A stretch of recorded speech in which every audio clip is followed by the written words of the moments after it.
Boys and girls of every age, wouldn't you like to cook something strange? Come with me, and you'll see some spooky Halloween treats. Welcome back to Cooking with Ro.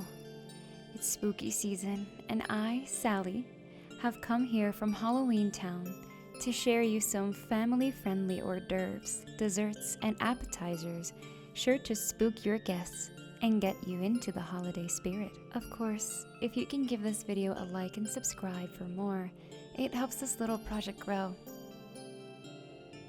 Let's begin with the savory. We're going to give a wheel of brie a spooky makeover and turn it into a mummy. For this, we're going to need a wheel of brie, 1 tablespoon of milk, mini pepperoni, sliced black olives, 1 sheet of puffed pastry dough, and 1 egg. To start, preheat your ghostly oven to 400 degrees Fahrenheit or 200 degrees Celsius. Sprinkle a little bit of flour onto your workstation, although maybe not as much as I used.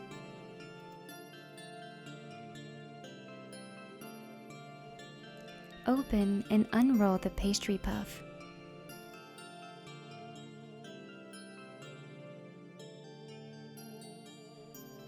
We're going to cut it into roughly 1-inch thick strips.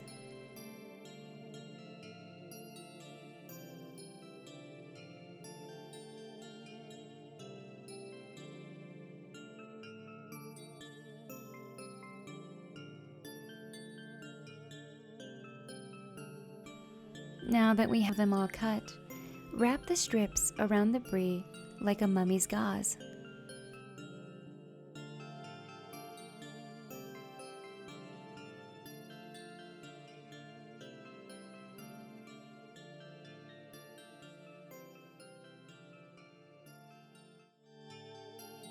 You can wet the connecting parts of the dough so that way it sticks better onto the brie and the other pieces.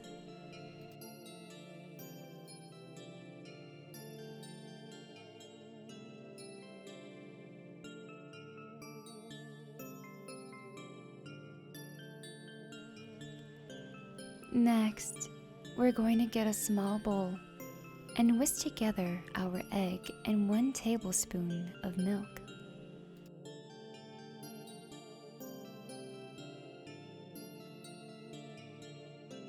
Take this mixture and brush it over the pastry for a nice egg wash.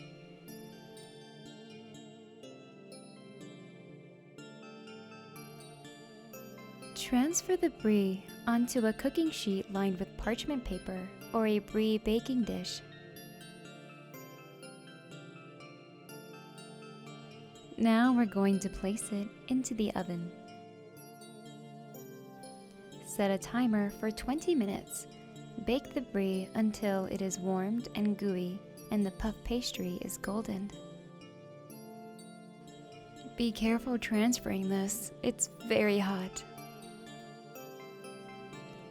For the final touches, we're going to make eyes out of our pepperoni and olives. Place a pepperoni inside of the sliced olive. Trim it to fit if need be.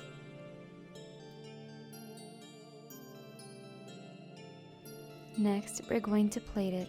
Serve it with crackers, bread, meats, and olives.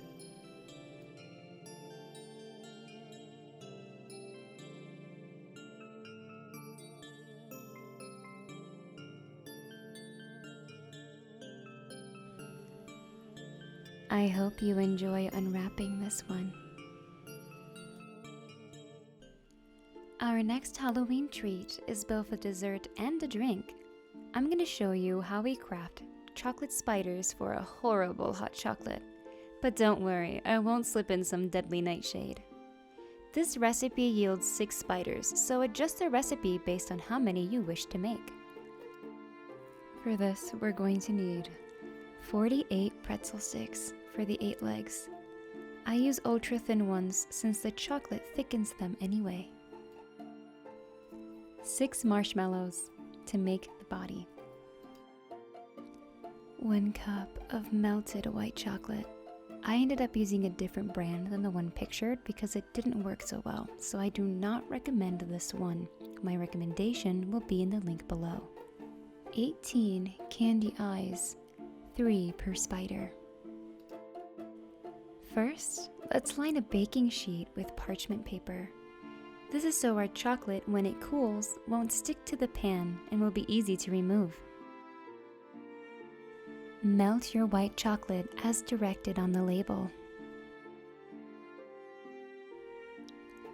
Once you have your chocolate melted, get your setup ready with your pretzels, marshmallows, and candy eyes at hand.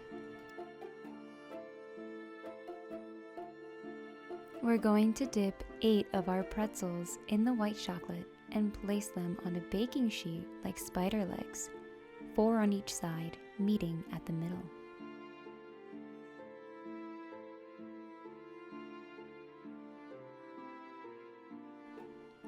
Now dip one side of the marshmallow into the white chocolate and place it at the base of the legs, joining the body to the legs. Using the white chocolate as glue, place the 3 eyes onto the marshmallow.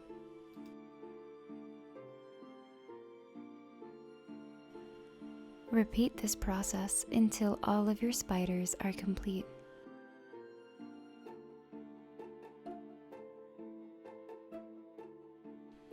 After you're done, we're going to place these guys into the freezer to harden for 5 to 10 minutes, or until ready to serve.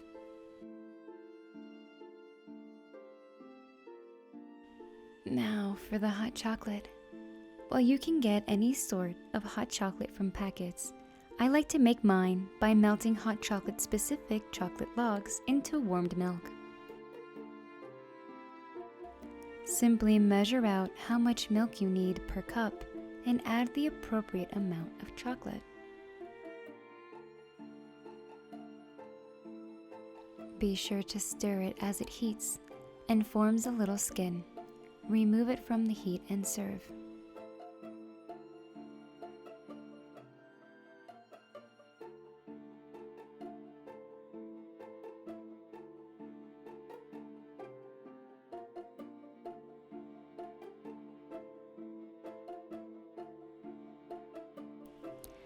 Take out your hardened spiders and place them on top of each cup of hot chocolate.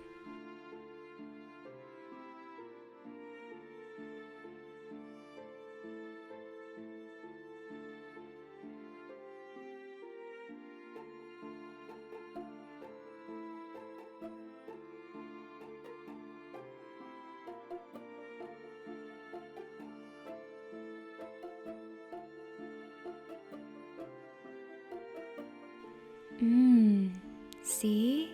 Scrumptious. Dear friends, I had the most terrible vision. I saw the graveyard slip beneath my feet and become a pile of pudding, and I was sinking. But this gave me an idea for a last dessert. Let's make our very own edible graveyard soil, complete with creepy crawlers, tombstones, and of course, dirt. To make this, we're going to use crushed Oreos for our soil,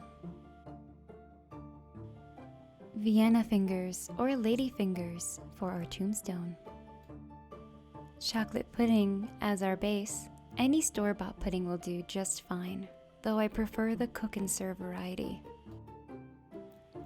gummy worms for our creepy crawlies, and icing and sprinkles for our details. Let's do this. Prepare your chocolate pudding as directed. Mine is a cook and serve, so I mix the pudding with milk and cook it on the stovetop until it starts boiling. And then I place it into a clear square pan. This is where you'll serve it from here, so choose wisely what you want this to be presented with. You can also serve it into individual cups and have a mini graveyard. While we wait for our pudding to set and thicken, let's crush our Oreos. I take a large Ziploc bag, and stuff several of them in there, squeezing the air out. I wrap it with a cloth and hammer away with my meat tenderizer. This should make some nice fluffy graveyard soil for you.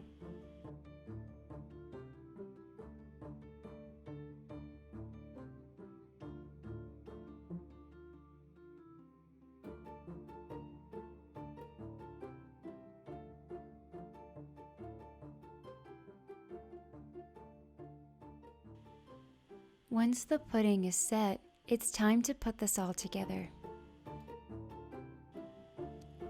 Sprinkle the Oreo crumbs on top of the pudding to create the soil.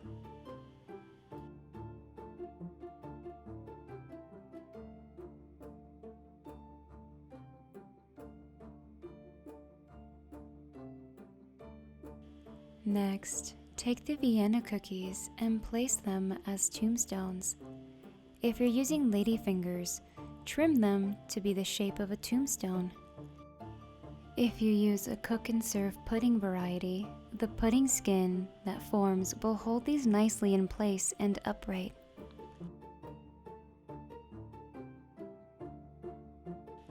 Then I add in my creepy crawlies, the gummy worms. I place them throughout the pudding, on the tombstones, and even poking out the dish to give them a lively appearance.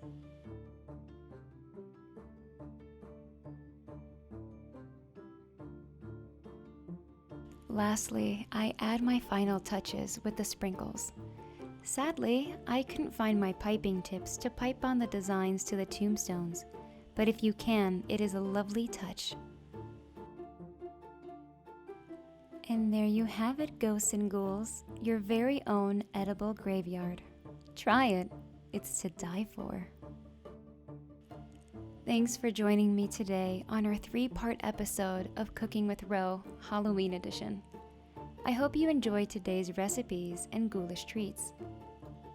I'll be back next week with more frightening recipes and might just up the gore on the next ones. Let me know what you think in the comments section below. And if you want to see more, such as behind the scenes and sneak peeks for future videos, check out my Instagram and Facebook page at Alquatica. See you next time, my ghouls and ghosts. Ciao.